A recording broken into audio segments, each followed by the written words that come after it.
ganyan mga kalipin. Ayusin natin yung natupi nating pera. Try natin kung mapipix pa ito. So, yan.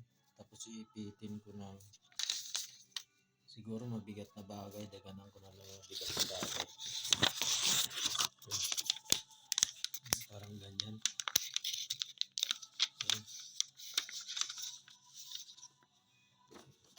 Tupi ng ganyan. Tapos dadagan na natin dyan sa file na yan. Sakaling maano siya, manumbalik sa dati. Yan.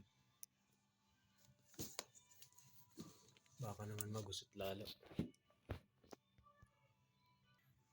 So, dyan natin ilalagay. Ipit natin dito sa ano ito.